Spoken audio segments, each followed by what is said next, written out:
Les fêtes sont une période de joie et de célébration.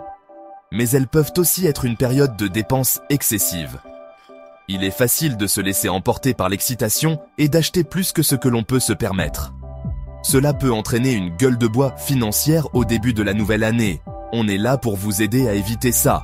Les jeunes sont particulièrement vulnérables aux dépenses excessives pendant les fêtes. Ils peuvent ressentir la pression de suivre le rythme de leurs amis ou d'impressionner leurs proches.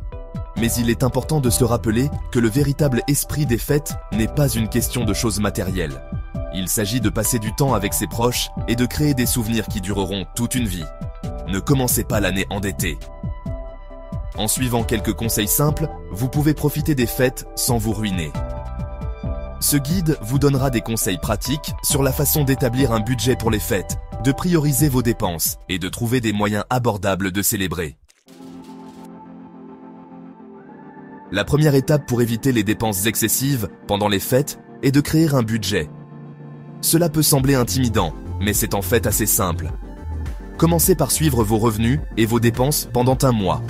Cela vous donnera une bonne compréhension de l'endroit où va votre argent. Une fois que vous savez combien d'argent vous gagnez et dépensez, vous pouvez commencer à allouer des fonds pour les dépenses des fêtes. Soyez réaliste quant à ce que vous pouvez vous permettre. N'ayez pas peur de fixer des limites sur le montant que vous dépenserez pour les cadeaux, les décorations ou les voyages. Il existe de nombreux outils utiles pour vous aider à créer et à respecter votre budget. Vous pouvez utiliser une application de budgétisation, un tableur ou même simplement un stylo et du papier. Le plus important est de trouver un système qui vous convient et de l'utiliser de manière cohérente. En ce qui concerne les dépenses des fêtes, il est facile de se laisser emporter par l'excitation et de faire des achats impulsifs. Mais avec un peu de planification, vous pouvez trouver des moyens abordables de célébrer sans sacrifier le plaisir. Tenez compte de ces conseils pour réduire les coûts. Faites une liste et vérifiez-la 2 fois. Avant d'aller faire les magasins, dressez une liste de toutes les personnes à qui vous devez acheter des cadeaux et fixez une limite de dépenses pour chaque personne. Cela vous aidera à rester sur la bonne voie et à éviter les achats impulsifs. Soyez créatifs. Les cadeaux faits maison sont une alternative attentionnée et abordable aux cadeaux achetés en magasin. Pensez à faire des biscuits, à tricoter une écharpe ou à créer une œuvre d'art. Vivez l'expérience. Au lieu d'acheter des cadeaux matériels, pourquoi ne pas offrir des expériences? Un bon cadeau pour un cours de cuisine, des billets de concert ou une escapade d'un week-end peuvent créer des souvenirs durables. N'oubliez pas que les fêtes consistent à passer du temps avec ses proches et non à les impressionner avec des cadeaux coûteux.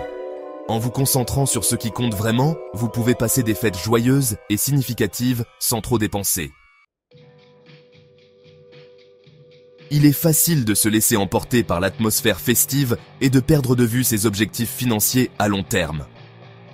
Mais n'oubliez pas que l'argent que vous économisez pendant les fêtes peut être utilisé pour réaliser vos rêves, qu'il s'agisse d'acheter une maison, de voyager à travers le monde ou simplement d'avoir une retraite confortable. Avant de faire un achat, posez-vous la question « Ai-je vraiment besoin de ça ?» ou « Est-ce que je serai encore content de ça dans quelques mois ?» Si la réponse est non, remettez-le sur l'étagère. Vous serez content de l'avoir fait lorsque vous verrez le solde de votre compte d'épargne au début de la nouvelle année. En étant attentif à vos dépenses pendant les fêtes, vous pouvez commencer la nouvelle année sur des bases financières solides et vous rapprocher de la réalisation de vos rêves.